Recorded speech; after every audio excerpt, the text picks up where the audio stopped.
Vamos a ir abriendo nuestras Biblias en el segundo libro de Samuel, capítulo 12. Y no sé si os pasa a vosotros, pero yo del otro día me quedé con un mal sabor de boca importante. Yo sé que tú no, Yelis, unas risas, pero... pero... la verdad que... lo que estuvimos viendo el domingo pasado, tristemente, se parece demasiado a lo que vimos de Saúl, ¿verdad? David, el cantor de Israel, el pastorcillo que mató al gigante, el ungido del Señor, el bendecido, el bueno, el justo de David, ha caído hasta lo más profundo de la miseria. Ha caído, pues, es que en cierto sentido más que Saúl. Saúl nunca hizo lo que hizo David. Y parece que se ha salido con la suya. Que quizás es lo peor, ¿no? Se ha quedado con la chica, ha eliminado al marido de la chica, incluso pues no se le ha montado una en Israel, pues tiene paz, es el rey, todo el mundo le respeta, sigue siendo a ojos de todo el mundo el gran rey David. ¿Y qué pasa? Pues vamos a leer el capítulo 12 del segundo libro de Samuel. Yo creo que es el capítulo más importante de toda la vida de David. Hasta ahora hemos estado viendo cosas, aspectos acerca de la vida de David y muy importantes, pero en un sentido es como un poco preparación para lo que llega ahora. El último día estuvimos viendo la parte más siniestra, más repugnante, más tiránica de la vida de David, ¿verdad? Pero creo que aquí, específicamente por esto, es por lo que se dice que David tenía un corazón conforme al corazón de Dios. Así que vamos a ver el que quizá es el episodio más importante de la vida de David. Segundo de Samuel, capítulo 12, dice así: Entonces el Señor envió a Natán a David, y vino a él y le dijo: había dos hombres en una ciudad, el uno rico y el otro pobre. El rico tenía muchas ovejas y vacas, pero el pobre no tenía más que una corderita, que él había comprado y criado, la cual había crecido junto con él y con sus hijos. Comía de su pan, bebía de su copa y dormía en su seno, y era como una hija para él. Vino un viajero al hombre rico, y este no quiso tomar de sus ovejas ni de sus vacas para preparar comida para el caminante que había venido a él, sino que tomó la corderita de aquel hombre pobre y la preparó para el hombre que había venido a él. Y se encendió la ira de David en gran manera contra aquel hombre, y dijo a Natán: vive el Señor, que ciertamente el hombre que hizo esto merece morir, y debe pagar 4 veces por la cordera, porque hizo esto y no tuvo compasión. Entonces Natán dijo a David: tú eres aquel hombre. Así dice el Señor, Dios de Israel: yo te ungí rey sobre Israel y te libré de la mano de Saúl, y yo también te entregué a tu cuidado la casa de tu Señor y las mujeres de tu Señor, y te di la casa de Israel y de Judá, y si esto hubiera sido poco, te hubiera añadido muchas otras cosas como estas. ¿Por qué has despreciado la palabra del Señor, haciéndolo malo a sus ojos? Has matado a espada a Urías hitita, y has tomado a su mujer para que sea tu mujer tuya, y lo has matado con la espada de los hijos de Amón. Ahora pues, la espada nunca se apartará de tu casa, porque me has despreciado y has tomado a la mujer de Urías hitita para que sea tu mujer. Así dice el Señor: he aquí, de tu misma casa levantaré mal contra ti, y aún tomaré tus mujeres delante de tus ojos, y las daré a tu compañero, y éste se acostará con tus mujeres a plena luz del día.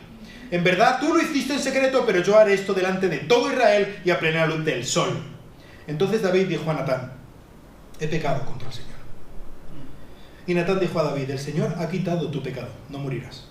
Sin embargo, por cuanto con esto has dado ocasión de blasfemar a los enemigos del Señor, ciertamente morirá el niño que te ha nacido. Y Natán regresó a su casa. Y el Señor hirió a la viuda, al hijo de la viuda de Urías, que dio a David y se puso muy enfermo. David rogó a Dios por el niño y ayunó y fue y pasó la noche acostado en el suelo. Y los ancianos de su casa se pusieron a su lado para levantarlo del suelo, mas él no quiso, no comió pan con ellos. Sucedió que al séptimo día el niño murió. Y los siervos de David temían informarle que el niño había muerto, pues se decían, aquí, cuando el niño estaba todavía vivo, le hablábamos y no nos escuchaba. ¿Cómo pues vamos a decirle que el niño ha muerto? Puede hacerse daño. Pero viendo David que sus siervos susurraban entre sí, comprendió que el niño había muerto. Y dijo a sus siervos, ¿ha muerto el niño? Ellos respondieron, ha muerto. Entonces David se levantó del suelo y se lavó, y se ungió, y se cambió de ropa. Entró en la casa del Señor y adoró. Después vino a su casa, cuando pidió le pusieron comida delante y comió. Y sus siervos le dijeron, ¿qué es esto que has hecho? Mientras el niño vivía ayunabas y orabas, pero cuando el niño murió te levantaste y comiste pan. Y él respondió, mientras el niño aún vivía yo ayunaba y lloraba, pues me decía, ¿quién sabe si el Señor tendrá compasión de mí y el niño vivirá? Pero ahora que ha muerto, ¿por qué he de ayunar? ¿Podría hacer que vuelva? Yo iré a él, pero él no volverá a mí. Y David consoló a Betsabé, su mujer. Y vino a ella, y se acostó con ella, y ella dio a luz un hijo, y le puso por nombre Salomón, y el Señor lo amó. Y envió un mensaje por medio del profeta Natán, y le puso por nombre Jedidías, por causa del Señor. Joab combatió contra Rabá a los hijos de Amón, y conquistó la ciudad real. Entonces Joab envió mensajeros a David, que le dijeran, he combatido contra Rabá, y también he tomado la ciudad de las aguas. Ahora pues, reúne al resto del pueblo y acampa contra la ciudad, y tómala. No sea que yo tome la ciudad y sea llamada por mi nombre. Reunió David a todo el pueblo y fue a Rabá, peleó contra ella y la tomó. Quitó la corona de la cabeza de su rey, la cual pesaba 1 talento de oro, y tenía una piedra preciosa, y fue puesta sobre la cabeza de David. Y él sacó botín de la ciudad en grandes cantidades, y la gente que había en ella la sacó y la puso a trabajar con sierras, con trillos de hierro y con hachas de hierro. También la puso a trabajar en los hornos de ladrillo, y así hizo a todas las ciudades de los hijos de Amón. Entonces regresó David con todo el pueblo de Israel. Vamos a orar. Señor, muchas gracias por este texto, gracias por esta preciosa historia acerca del corazón de David, Señor, de cómo era David. Te pedimos que tú nos hables por medio de este texto, Señor, que tú estés hoy hablándonos a nuestro corazón, por tu Espíritu Santo, que tú nos ayudes a asomarnos a la repugnancia de nuestro corazón, Señor, que tú nos ayudes a humillarnos delante de ti, a arrepentirnos de nuestro pecado y clamar a Cristo, Señor. Que eso sea lo que hagamos hoy. En su nombre te lo pedimos. Amén. Pues David parecía que se había salido con la suya, como decíamos, pero Dios había visto lo que había ocurrido. A Dios no le gustó, a Dios no le agradó lo que vio en el corazón de David. Eso fue mal a los ojos del Señor. Eso es lo último que vimos el día anterior.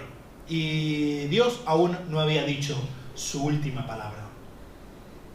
A veces parece que los malos se salen con la suya, a veces parece que nosotros nos salimos con la nuestra, cuando estamos rebelándonos en contra de Dios, y parece que seguimos dando pasos, y no viene, y pues entonces no pasa nada, y puedo seguir haciendo lo que quiera. Pero Dios siempre paga sus cuentas, ¿eh? Dios siempre paga, siempre paga. Y de la misma manera que ocurrió, por ejemplo, con Samuel, que fue enviado a Saúl, cuando Saúl pecó. Ahora, Dios envía a Natán, a David. Y vamos a ver algunos paralelismos hoy entre lo que ocurrió con Saúl y lo que ocurrió con David. Pero esta es una de las misiones clave del oficio del profeta durante el tiempo de la monarquía en Israel.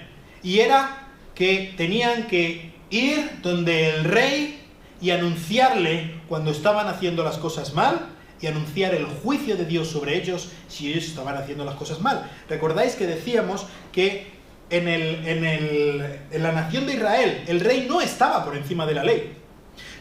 David se había puesto, como era el oficio, normalmente lo que hacían los reyes, como presidente del Tribunal Supremo, por decirlo de alguna manera, de Israel. Él era el que ejecutaba la justicia, él era el que conocía, por eso el rey tenía que tener una copia de la ley. Él conocía la ley, él dictaba sentencias, él aplicaba la ley al pueblo. Pero, ¿quién le aplicaba la ley al rey? El rey también tenía que responder delante de la ley de Dios, y era el profeta el que aplicaba la ley al rey. Este era el sistema de contrapesos, por decirlo de alguna manera, que existía en la nación de Israel. El rey no estaba por encima de la ley. El rey tenía que responder ante la ley de boca del profeta, ¿vale? Entonces, esto es lo que ocurrió precisamente en este caso. Y Natán fue enviado por Dios para comparecer delante de David en su peor momento, en su momento más bajo, más ciego de su vida, desde luego. ¿Y qué haces cuando tienes que acusar a alguien que es más fuerte que tú? ¿Qué haces cuando tienes que sentenciar a alguien que te puede sentenciar a ti, a muerte? Pues creo que la estrategia que usó Natán es excelente, es idónea. Y es que Natán buscó la manera de que David se sentenciara a sí mismo. Natán le contó una historia de tal manera que David él puso ya la condena, ya está, no había nada más que Natán tuviera que hacer. Y así que Natán fue y le contó una parábola. Conocemos las parábolas, ¿no? Hemos visto bastantes en el Evangelio de Mateo. Una parábola es una historia cotidiana que todo el mundo entiende, del día a día, pero que expresa una verdad mucho más profunda y que va mucho más allá. En este caso, Natán le habló, mira, había una vez no se lo dijo en plan de un cuento, sino que es algo que ha ocurrido de verdad. Hay dos hombres. Un hombre tiene mucho dinero, es muy rico. Específicamente, su dinero se cuenta en vacas y ovejas. Fíjate que algunos de los detalles que Natán estaba diciendo en la historia ya nos habla de los personajes a quienes está aludiendo. Este hombre era muy rico y tenía vacas y ovejas. Era muy rico del sector de la ganadería, ¿no? Como un pastor, como David. Vale, este es el primero. Tiene todo lo que quiere, tiene todas las vacas que quiere, todas las ovejas que quiere. Hay otro. Este es muy pobre. Solamente tiene una corderita, pero lo que le falta en posesiones le sobra en compasión, en ternura, en amor. Así que este hombre ama a su corderita, la compró de pequeña y la ha criado y le da de comer el pan de su manita y bebe la corderita de su copa y la cría junto con sus hijos. De hecho, la considera una hija suya, la corderita, ¿vale? En hebreo, hija se dice bat, ¿vale? Quedaos con esto. Este hombre pobre que tenía la corderita dice que la amaba tanto, tal era la compasión que tenía este hombre hacia su corderita, que la dormía en su regazo como si fuera un bebé. La dormía. Esta palabra, dormía, en hebreo es shakah, ¿vale? Si juntamos estas dos palabras, bat shakah es prácticamente idéntico a otra palabra, un nombre propio, que es bat shabá, Betsabé. Ya en la misma historia, Natán ya estaba pintando quiénes eran los dos, ¿vale? ¿Quiénes son? Ahora, llegó un momento en el que vino un caminante, un extranjero, alguien que estaba de camino, quizá un familiar o un amigo lejano, algo por el estilo, a donde la casa del rico, y honrando la tradición bien establecida en Oriente de la hospitalidad, tiene que darle de comer, tiene que cuidarle, tiene que guardarle, está bajo su protección, y entonces, cumpliendo esta máxima, esta ley de la hospitalidad, fue y mató una corderita y se la preparó y tal. ¿Pero qué corderita mató? Él cumplió la ley de la hospitalidad, pero desde luego no cumplió la ley de la propiedad, ni la ley más elemental de la compasión o del respeto o de la justicia, porque fue donde el pobre y le cogió su corderita, que había criado comiendo de su mano, la única corderita que tenía, lo único que tenía, fue él y se lo robó. Y aquí ya David no permitió que siguiera la historia. El que ha hecho esto es un hijo de muerte. Esto es literalmente lo que dijo. Es condenado a muerte, merece la muerte. Esto, probablemente lo primero que dijo David es lo que le salió del alma en ese momento. Mira, David vio esa perversión, vio esa tiranía, vio esa maldad pura que había visto en ese hombre rico y le salió del alma. Este hombre merece la muerte. Ahora, legalmente no merece la muerte, ¿vale? Según la ley de Dios, no merece la muerte a alguien que le roba un cordero a otro, ¿vale? No vamos a sacar las cosas de quicio. Solo que le vino el pronto que le vino a David. Después actuó como, aquí sí, como presidente del Tribunal Supremo, que decíamos que David era de Israel. Y es que debe pagar 4 veces por esa corderita. Eso sí lo establece la ley. 4 veces tiene que darle a esa corderita, ¿no? Al hombre pobre. Así es como tiene que ser la justicia. Muy bien. Estupendo. Y además de hacer esto, de robar esto, otro de los cargos que David le acusa es, además, no tuvo compasión. No solamente es lo que hizo, es su corazón. Es el corazón con el que lo hizo. La perversidad pura que le salía de su corazón. Y lo único que tuvo que hacer Natán fue decir esto. Para darle la vuelta a la tortilla y que David se viera ante la realidad. David, tú eres ese hombre. He estado hablando de ti todo el rato, David. Tú eres el hombre. Y no, supongo que David en ese momento le pilló así con el pie un poco cambiado. No sabía cómo responder. No se esperaba para nada eso. Así que Natán no quiso aflojar el anzuelo. Y en ese momento siguió. David había dictado sentencia como presidente del Tribunal Supremo de la Nación de Israel. Ahora Natán iba a dictar sentencia sobre David como profeta sobre el rey. Y Natán dictó sentencia. Lo primero, poniendo en contexto qué es lo que había ocurrido. Dice el versículo 7. Así dice el Señor, Dios de Israel. Yo te ungí rey sobre Israel y te libré de la mano de Saúl. Eso es lo que hemos estado viendo durante la primera serie de predicaciones de David, ¿no? En el primer libro de Samuel. Yo también te entregué a tu cuidado la casa de tu Señor. Eso es lo que hemos visto en la segunda, hasta ahora en el segundo libro de Samuel. Te di la casa de Israel y de Judá. Por cierto, una de las cosas que dice aquí, que es la primera vez que nos enteramos, no lo sabíamos hasta ahora, que Dios le da a David las mujeres de Saúl. O David toma las mujeres de Saúl. Esta era una manera de oficialmente hacerse con el poder. ¿Os acordáis cuando Isboset culpó a Abner de que se había acostado con una concubina de Saúl? Esa era una manera oficial de tomar el control del poder, ¿vale? Entonces, el que David tuviera las mujeres de Saúl era una manera de transición del poder, ¿vale?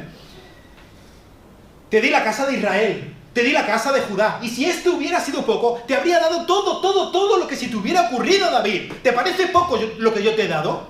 David, en este tiempo, probablemente, no solamente era el poder, el rey más poderoso en el cercano oriente, es que probablemente era el rey más poderoso en todo el mundo, David. En el tiempo de David y en el tiempo de Salomón, probablemente Israel era la primera potencia mundial.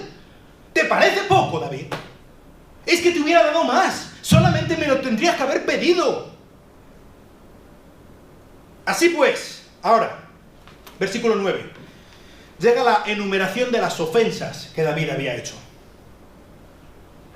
Porque has despreciado la palabra del Señor, haciendo lo malo a sus ojos. Has despreciado lo que Dios te había dicho. Todas las buenas promesas que Dios te ha dicho. Todo el pacto que Dios ha hecho con Abraham. El pacto que Dios ha hecho con Israel. El pacto que Dios ha hecho contigo. Lo has despreciado, lo has escupido, lo has pisoteado, David.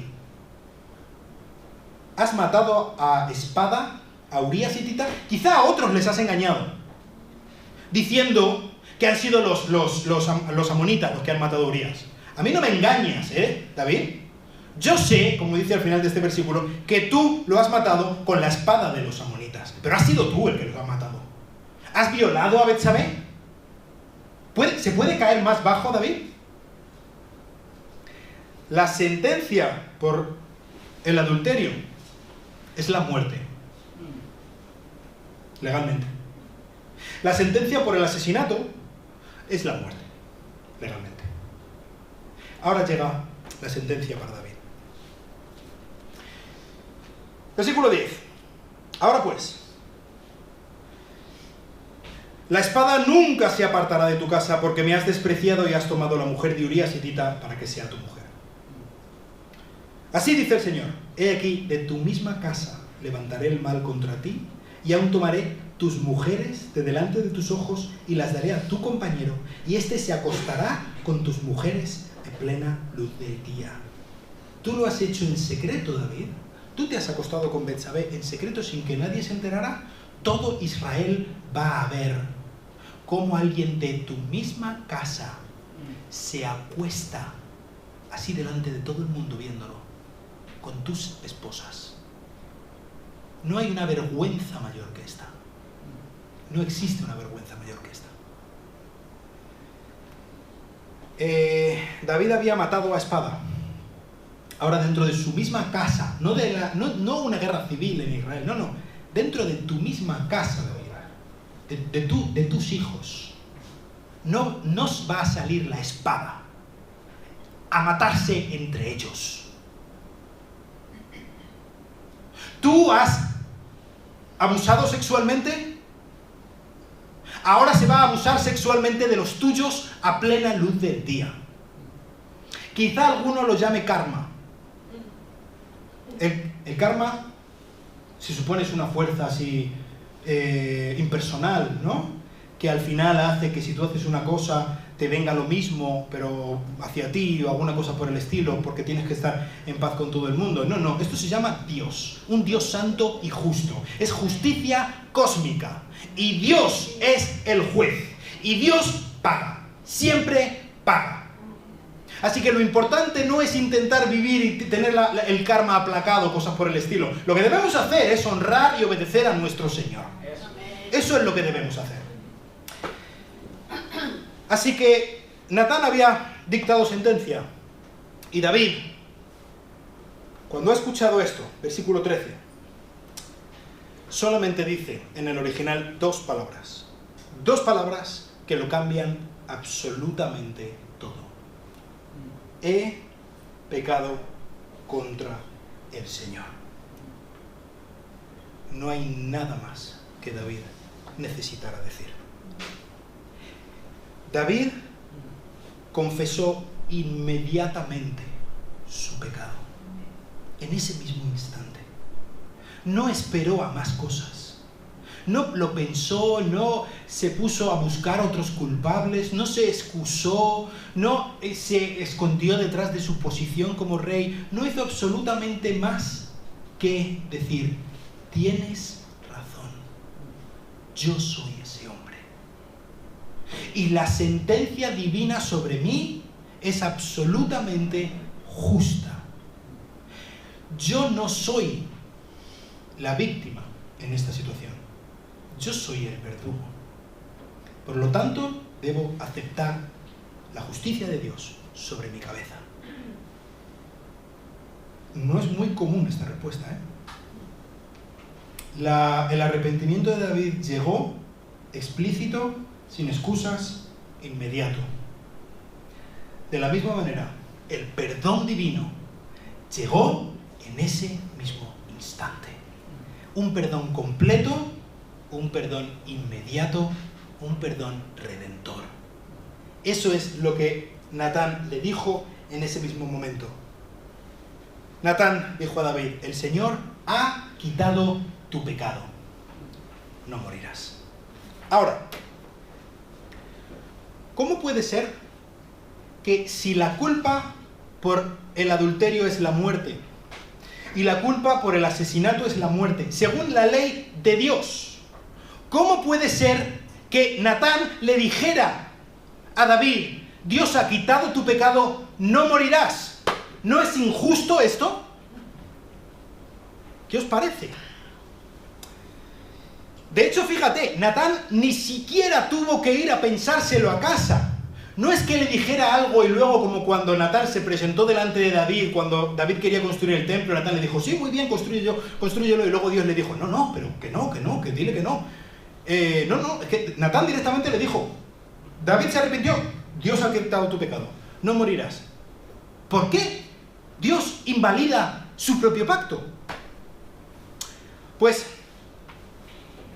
yo tengo tres razones. La primera, David sí que tendría que enfrentar las consecuencias de sus actos, Y es precisamente a lo que va la condena que Natán le impone a David.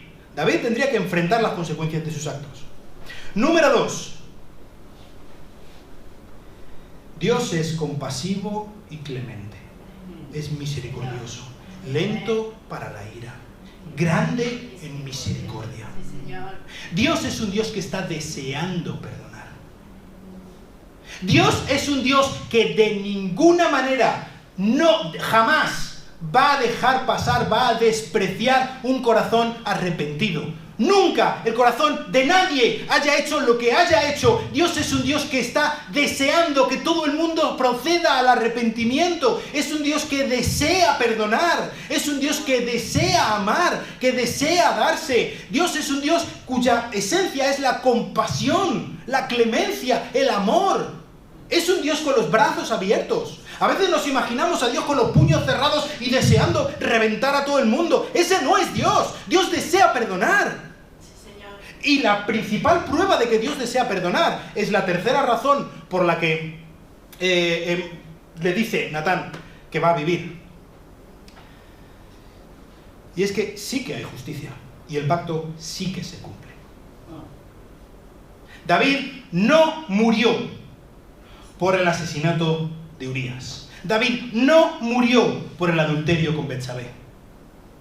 Pero eso no significa que no se hiciera justicia. Hubo alguien que murió por el asesinato de Urías, por la violación de Betsabé.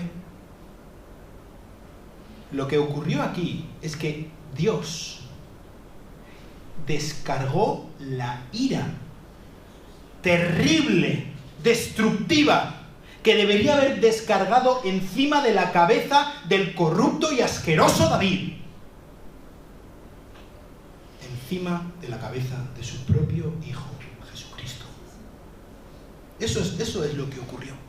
La principal razón, la principal cosa por la que vemos que Dios es misericordioso y la principal razón por la que Dios sigue siendo justo y cumpliendo su pacto, aunque David no muriera, es porque hay expiación, hay redención en Jesucristo. Y David no murió porque Jesucristo murió.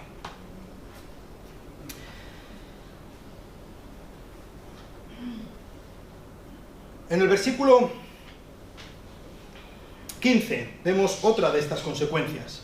Y vemos cómo se comienza a cumplir. ¿Recordáis que la sentencia como tribunal, el presidente del Tribunal Supremo de David, era que tenía que pagar 4 veces por el cordero? Pues David tiene que pagar 4 veces. Y son 4, al final, los hijos de David, al menos que sepamos, que mueren a consecuencia de esto, lo que ocurre en estos 2 capítulos. El primero es este hijo que acaba de nacer. Yo creo, ahora veremos, por ejemplo, en el capítulo 14, o sea, el versículo 14 y 18, que Natán se presentó delante de David el mismo día que el niño nació, ¿vale?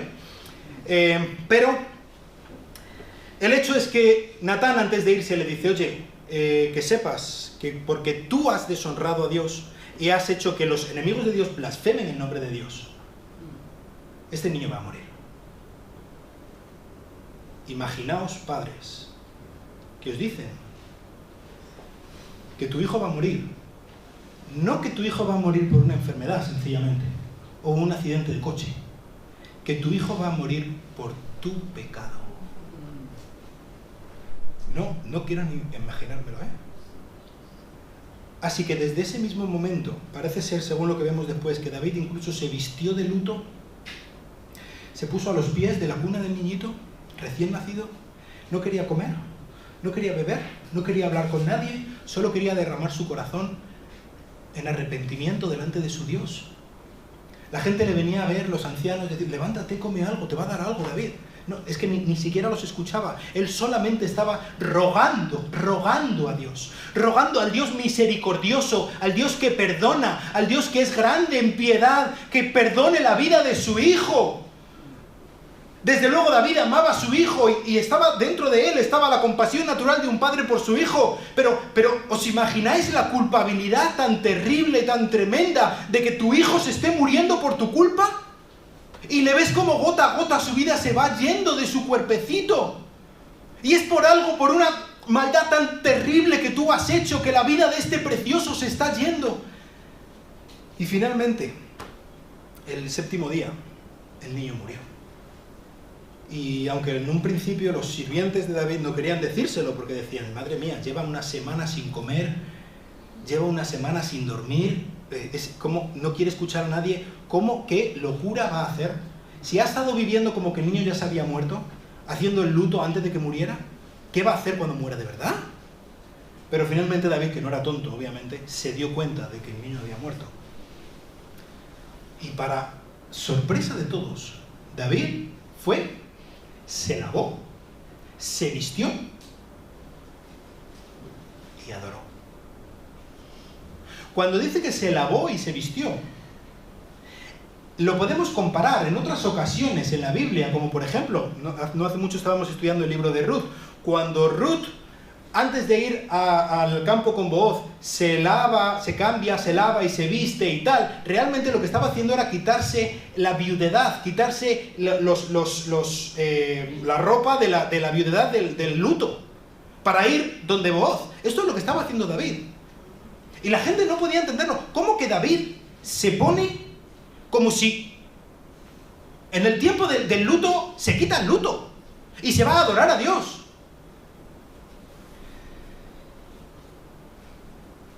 El niño estuvo enfermo 7 días. Murió en el día 7º, su 7º día de vida. Su vida fue una semana de enfermedad, larga enfermedad, hasta que murió. Esa fue la vida del niñito. En el 8º día, es el día en el que los judíos circuncidan al bebé, ¿verdad? La señal externa del pacto de Dios con ellos. El niño no llegó a ser circuncidado. No llegó a su 8º día. Es doloroso, es terrorífico, pero este niño, por la manera tan terrible, tan en contra del pacto, tan impía en la que había sido concebido, ha quedado para siempre excluido de la comunidad de Israel. No entró, no ha sido circuncidado. Es el día después de la circuncisión, como vemos por ejemplo en el caso de Juan el Bautista, cuando nació Juan el Bautista, en Lucas 1, cuando se le pone el nombre al niño. El niño no llegó a tener nombre. Es por eso que aún a día de hoy sigue siendo un niño anónimo, no sabemos cómo se llama, porque nunca ha llegado a tener nombre. Este niño, sin nombre, este niño que no forma parte del pueblo de Israel, este niño, David sabe que ha sido acogido por los brazos amorosos del Dios de Israel. Y esta es la manera en la que David, una de las maneras en las que David pudo consolarse. No hay ninguna manera en la que yo voy a hacer volver a este niño de la muerte. No, pero la situación va a ser aún mejor, porque yo voy a ir a él. Y yo voy a ir con este niño, y yo voy a dar paseos con mi hijo, Y aún me quedan muchas conversaciones que tener con mi hijo. Y aún me quedan muchos abrazos que dar a mi hijo. Mi hijo ahora está vivo. Y yo voy a ir a donde él está. Porque mi Dios es misericordioso. Y él fue y adoró a Dios. Y él fue y se postró delante de Dios. Quizá, yo desde luego, no sé lo que haría yo en mi situación, en esa situación. Pero me cuesta mucho pensar que haría lo que David, Acababa de perder a su hijo, un niño de 7 días. ¿Qué culpa tenía este niño? Absolutamente ninguna. Pero David sabía que no tenía nada que reprocharle a Dios.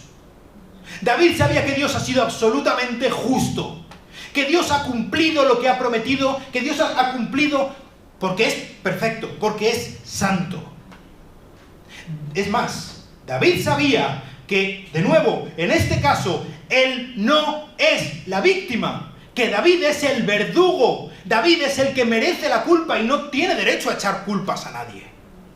Por lo tanto, lo único que David podía hacer es plantarse delante de su Dios y decirle: bendito seas, Dios mío, que has cumplido con tu palabra. Y sabes, dentro de esto había una gran bendición para David. Había motivo de alegría para David, porque Dios cumple su palabra. Dios ha cumplido la mala palabra que le dio a David, y se ha cumplido. Pero hay otras muchas palabras buenas que Dios le había dado a David. Y Dios cumple con su palabra. Y así como ese niño estaba muerto, a ese niño le volvería a ver, y Dios cumpliría con su promesa de que le edificaría una casa a David, que un hijo suyo se sentaría sobre el trono de Jerusalén, sobre Israel y las naciones para siempre. Dios cumple con su palabra. El tiempo del llanto, el momento en el que se entierra las ceremonias de enterrar a un muerto en Israel duraban 7 días, ¿vale? Los primeros 3 días en el tiempo que se pensaban que el espíritu seguía rondando por ahí, luego pensaban que el espíritu se iba al tercer día, y los últimos 4 días eran los días del llanto, en el que ya definitivamente se despedían del muerto y tal. 7 días, una semana, que se supone que comenzaría con el momento en el que el niño murió. Pero David en ese momento se quitó el luto. ¿Por qué? Porque David ya había vivido el luto. David ya había tenido los 7 días antes de que el niño muriera. Así que ahora David lo que quería era comenzar una nueva vida.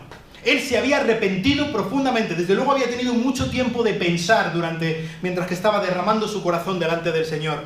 Y en ese mismo momento, él fue al lugar para comenzar su nueva vida. Él fue al lugar donde había tenido todas sus victorias hasta este momento. La presencia del Señor.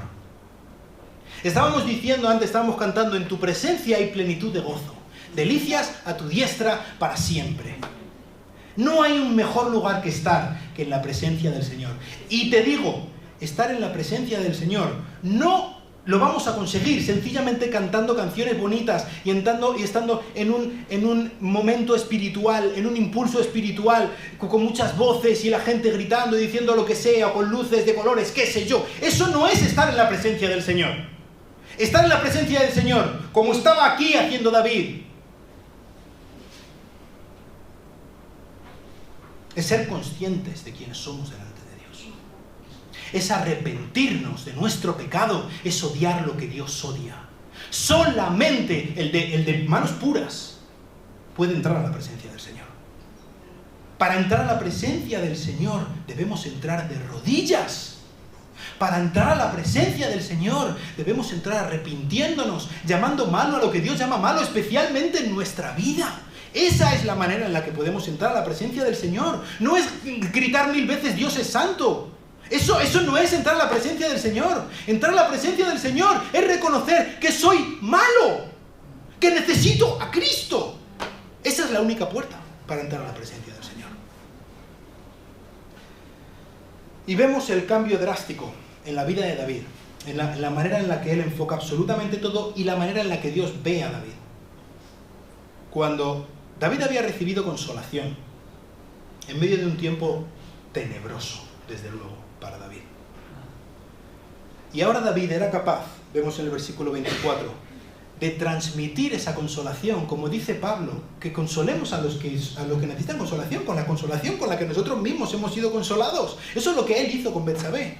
Betsabé no hemos hablado de ella hasta ahora. Imaginaos la pesadilla que estaba atravesando Betsabé. Que han asesinado a su marido. Yo no sé, porque no se nos dice mucho qué corazón tenía Betsabé en cuanto a acostarse con David. No lo sé. Pero desde luego la vergüenza que cargaba Betsabé encima era terrorífica. Que se acababa de morir su hijo recién nacido, después de una semana de enfermedad en la que su vida se iba yendo. Betsabé estaría atravesando la peor pesadilla de su vida. Y David estaba ahí para consolar a su mujer. Y aquí ya no se llama Betsabé, como se llamaba antes, la viuda de Urías. Aquí ahora se llama Betsabé, la mujer de David. La situación había cambiado completamente. Y en medio de una situación que se ha dado la vuelta absolutamente, si antes iba en esta dirección, ahora va en esta dimensión, en esta dirección, que eso es el arrepentimiento y no otra cosa. Ahora David vuelve a acostarse con su mujer, esta vez sí, su mujer, su esposa, Betsabé, y tienen a un niño al que llaman Salomón. Salomón significa su paz, paz de Dios. En medio del tiempo de guerra y de tinieblas que han estado atravesando, Dios les da paz por medio de este niño. Natán vuelve. Esta vez no para traer juicio sobre David o muerte para el primer niño. No. Esta vez viene para transmitir el amor de Dios. Y dice, este niño, además de Salomón, se va a llamar Jedidías. Jedidías significa amado de Yahweh, amado del Señor. El Señor ama a este niño. Además, fíjate que la raíz del nombre de Jedidías es la misma raíz del nombre de David. Los dos vienen de la misma raíz en hebreo. Y incluso aquí podemos ver que en un sentido, Jedidías, Salomón, sería un nuevo David. podemos ver que en este niño sería en el que se cumpliría la promesa que Dios le había hecho a David. La simiente de David vendría por medio de Salomón. Y simplemente para, como un colofón a toda esta historia, en cuanto a Rabá, comenzó con un sitio de una ciudad. Pues se nos dice, por cierto, esa ciudad se conquistó, Esa ciudad se terminó de conquistar, Joab la rindió, estaba asediando la ciudad, ¿recordáis? Y una de las cosas más importantes para asediar la ciudad es acabar con el suministro de agua, y eso es en lo que Joab se esforzó. Él conquistó lo que llama aquí la ciudad del agua. Específicamente está aludiendo a la manera de suministrar el agua, al depósito de agua en el que ellos tenían. Una vez que había acabado con eso, pues solo era cuestión de tiempo, muy poco tiempo, que la ciudad se rindiera. Así que Joab llamó a David para decirle, oye David, ven a darle el toque de gracia a la ciudad, porque esto ya está listo para la capitulación. David conquistó Rabá, conquistó el resto de las ciudades de Amón, redujo a la esclavitud a los habitantes de Amón, y fíjate para lo que dice que los usa, para usar herramientas de hierro y tal, para construir, hacer ladrillos. David, ahora sí, después de haber conquistado, estaba enfrascado en la misión de consolidar el gran reino que él había conquistado, quizá haciendo fortalezas, vías de comunicación, cosas por el estilo, para que lo que él había conquistado se consolidara. Ahora, me gustaría que nos metiéramos un poquito en el contraste entre la manera en que reaccionó Saúl y la manera en la que reaccionó David cuando eran confrontados con su pecado. Vamos al primer libro de Samuel, capítulo 15. Primero de Samuel, capítulo 15, versículo 24. Samuel delante de Saúl. Le dice, entonces Saúl dijo a Samuel, he pecado. Bien, ¿no? Bien, muy bien, Saúl.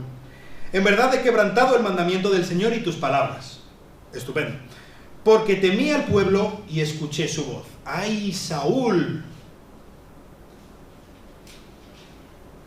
Echando balones fuera, ¿no? Dice el versículo 30. Y Saúl dijo, he pecado, pero te ruego que me honres ahora delante de los ancianos de mi pueblo, delante de Israel, que regreses conmigo para que yo adore al Señor tu Dios. ¿Qué hace Saúl? He pecado, lo he hecho mal, sí, es verdad. ¿Es mi culpa? No es mi culpa. Es culpa del pueblo, que me estaba presionando, que me estaban diciendo. Es que estaban a punto de atacarme los enemigos. Es que tú no venías a tiempo, Samuel. He pecado yo, pero no es mi culpa. Es culpa de este y el otro y el otro. Ahora, si te parece bien, Samuel, mira, vamos a hacer una cosa. Aunque estés un poco así enfadado conmigo, ven y vamos a hacer unos sacrificios para que parezca delante de todo el pueblo, aunque sea así, hacemos un poquito el paripé, para que todo el mundo se piense que la cosa sigue bien. Vamos a esconder la porquería debajo de la alfombra y aquí no ha pasado nada. Eso es lo que hizo David. David podría haberse escondido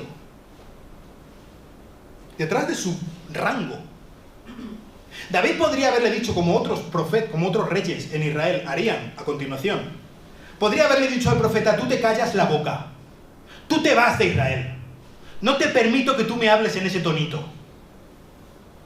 Incluso podría haberle matado en ese mismo momento. No necesitaba a nadie, David podía matar a Natán. Tenía la capacidad para hacerlo, desde luego. Pero David no hizo eso. David no se escondió. No escondió su pecado. Y sabes, hay un sentido muy cierto en el que la diferencia entre un condenado al lago de fuego eterno y un salvo a la gloria eterna de Dios es la misma diferencia entre Saúl y David. El primero intenta esconder su pecado de Dios. El segundo intenta esconderse en Dios. Eso es lo que hizo David. David acudió a la disciplina de su Dios con la cabeza gacha, pero con el paso cierto y con los brazos abiertos, sabiendo que Dios al que ama disciplina y azota al que tiene por hijo, sabiendo que es una buena cosa que Dios te juzgue en esta vida para que no te juzgue en la siguiente, sabiendo que Dios es compasivo sabiendo que Dios es perdonador. Y así como el arrepentimiento de David vino inmediato, y no se escondió, y no se excusó, y no se justificó, el perdón de Dios vino en ese mismo instante. David no tuvo que pensárselo, Natán, no tuvo que pensárselo antes de expresar: Dios ha quitado tu pecado, no morirás.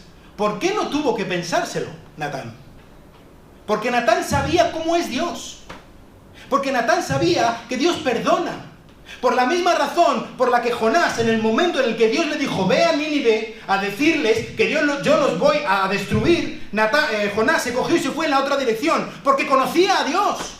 Porque sabe que Dios, si alguien se arrepiente, no le va a rechazar. Nunca lo ha hecho en toda la historia y nunca lo va a hacer. No hay un corazón arrepentido delante de Dios que Dios no abrace, que Dios no perdone, porque así es Dios. Dice Miqueas 7:18, ¿qué Dios hay como tú, que perdona la maldad de su pueblo y pase por alto el delito del remanente de su pueblo? No siempre estarás airado, porque tu mayor placer es amar. Ese es nuestro Dios. Su mayor placer, su mayor deleite, su mayor alegría es amar. Ese es nuestro Dios, a quien podemos acudir tranquilamente, a quien podemos acudir en medio de nuestros mayores fracasos, en medio de nuestro pecado más flagrante, en medio de nuestro mayor dolor, cuando la gente nos rechaza o cuando nosotros estamos rechazando a otros. Nosotros podemos acudir a nuestro Señor en arrepentimiento y Él nos perdona, no porque Él haga borrón y cuenta nueva, sino porque Cristo ha pagado por nosotros. Tenemos un Dios que perdona porque Cristo ha dado todo por nosotros. Así es nuestro Dios. Y aunque nosotros podemos ver claramente la hipocresía en un David, que no tiene ningún problema en a gritos con lo que le sale por las venas y con su momento de juez supremo, culpar y sentenciar a este rico que ha cogido la corderita del pobre, podemos ver la hipocresía en David, ¿verdad? Sabiendo lo que él había hecho. Pero nos cuesta mucho más ver la hipocresía en nosotros mismos. Cuando clamamos a Dios y le decimos: ¿cómo puedes permitir el mal en el mundo? ¿Y cómo puede ser que los políticos roben tanto? ¿Y cómo puede ser que a mí me traten así mi jefe y mi suegra? ¿Y cómo puede ser que esté todo tan mal a mi alrededor? Y no miro a lo que yo hago. Y no me asomo un poquito a mi corazón. Y no me asomo un poquito a ver que quizá la única razón por la que yo no estoy robando tanto o más que los políticos es porque no tengo la ocasión de hacerlo. Porque si no, lo haría. Y si pienso que no me van a pillar, pues 10 veces más. Y no me asomo a mi propio corazón y a mis propias acciones. Cuando estoy criticando a otros porque critican, soy tonto. Y una y otra vez mirando a los demás, mirando lo que están haciendo, y no veo lo que yo estoy haciendo, no solamente delante de la gente, como David, contra ti. Lo que estoy haciendo delante de mi Dios. Dios le había dado tanto a David, y David lo había utilizado para rebelarse en contra de Dios. ¿Dios te ha dado poco a ti? ¿Dios te ha dado poco? ¿Tienes a tu alrededor gente que te quiere? ¿Tienes salud? ¿Puedes estar aquí? Amén. Sí, Señor. ¿Tenemos tecnologías que nos facilitan muchísimo la vida? ¿Tenemos una iglesia llena de gente que nos ama? ¿Dios nos ha dado tanto? ¿Te ha faltado alguna vez un plato de comer encima de la mesa? Dios nos ha dado tanto. Y ¿sabes? Lo primero que debemos hacer para luchar en contra de nuestro pecado es agradecerle a Dios lo que nos ha dado. Amén. Somos unos hipócritas. Lo que debemos hacer en esta mañana es mirar a nuestro corazón y darnos cuenta de que tú eres ese hombre. Amén. Ese hombre que necesita el perdón de Dios, que necesita ponerse de rodillas en el día de hoy, soy yo. Soy yo. Y podemos andar tirando piedras a quien se nos ocurra, pero en definitiva soy yo. Y a quien más se tiene que fijar en mí, soy yo. No en los demás, en mí.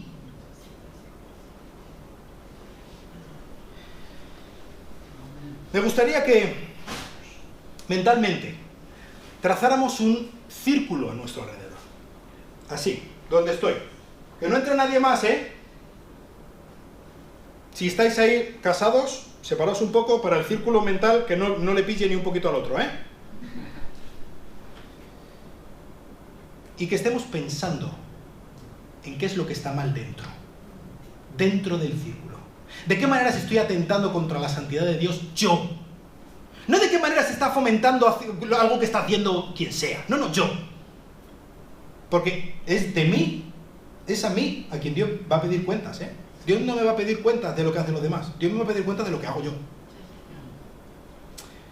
Y haciendo esto, me gustaría que, yo creo que es importante las acciones físicas que hacemos. Si puedes, si tienes la posibilidad, que nos pongamos de rodillas delante de nuestro Señor y que estemos pensando y poniendo delante de su cruz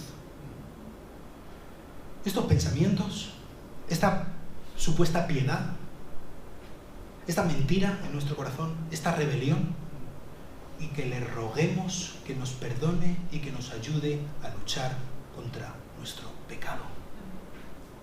Así que vamos a pasar un tiempo juntos, si puedes, de rodillas, y vamos a hablar. Tenemos una conversación pendiente con nuestro Señor.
Señor, venimos delante de ti reconociendo que no merecemos tu compasión, que no merecemos tu perdón, que no merecemos tu amor. Pero venimos delante de ti con la confianza y con la convicción de que tú eres un Dios que perdona, que tú eres un Dios que ama, que tú eres un Dios con los brazos abiertos, Señor, que tú eres un Dios que ha pagado en Jesucristo lo que nosotros tendríamos que haber pagado, Dios. Venimos a ti con la convicción de que tú eres un Dios que nos acepta como sus hijos si nosotros acudimos a Cristo. Señor, mira dentro de nuestros corazones. Ayúdanos a ver cuánto te necesitamos. Ayúdanos a poner el dedo en lo que estamos haciendo mal. Ayúdanos a rendirnos delante de ti, a derretirnos, Señor, en arrepentimiento. Porque no somos dignos. Muchísimas gracias por Jesucristo. Señor, te ruego por cada uno de los que están aquí y nunca han puesto su confianza en Jesucristo. Que tú les ayudes a dejar de esconderse de ti, Señor. Que tú les ayudes a ir a esconderse a ti, Dios. A ti que eres un Dios bueno. A ti que eres la fuente de la bondad, Señor. A ti que eres lo mejor que hay, Señor. Ayúdanos a cada uno de nosotros, cada día de nuestra vida, Señor. Ayúdanos a entender que te necesitamos como el aire que respiramos. Quiero rogártelo en el nombre precioso de nuestro Señor Jesucristo. Amén. Quiero terminar leyendo juntos el salmo que David escribió en este momento. Salmo 51. Lo voy a leer desde la traducción de la nueva traducción viviente. Esto dijo David a Dios: ten misericordia de mí, oh Dios, debido a tu amor inagotable, a causa de tu gran compasión, borra la mancha de mis pecados. Lávame de la culpa hasta que quede limpio y purifícame de mis pecados, pues reconozco mis rebeliones, día y noche me persiguen. Contra ti, y solo contra ti he pecado. He hecho lo que es malo ante tus ojos. Quedará demostrado que tienes razón en lo que dices y que tu juicio contra mí es justo, pues soy pecador de nacimiento. Así es desde el momento en el que me concibió mi madre, pero tú deseas honradez desde el vientre, y aún allí me enseñas sabiduría. Purifícame de mis pecados y quedaré limpio. Lávame y quedaré más blanco que la nieve. Devuélveme la alegría, deja que me goce ahora que me has quebrantado. No sigas mirando mis pecados, quita la mancha de mi culpa. Crea en mí, oh Dios, un corazón limpio y renueva un espíritu fiel dentro de mí. No me expulses de tu presencia y no me quites tu Espíritu Santo. Restaura en mí la alegría de tu salvación y haz que esté dispuesto a obedecerte. Entonces enseñaré a los rebeldes tus caminos y ellos se volverán a ti. Perdóname por derramar sangre, oh Dios que salva, y entonces con alegría cantaré de tu perdón. Desata mis labios, oh Señor, para que mi boca pueda alabarte. Tú no deseas sacrificios, de lo contrario te ofrecería uno. Tampoco quieres una ofrenda quemada. El sacrificio que sí deseas es un espíritu quebrantado. Tú no rechazas un corazón arrepentido y quebrantado, oh Dios. Mira a Sión con tu favor y ayúdala. Reconstruye las murallas de Jerusalén. Que Dios os bendiga. Amén.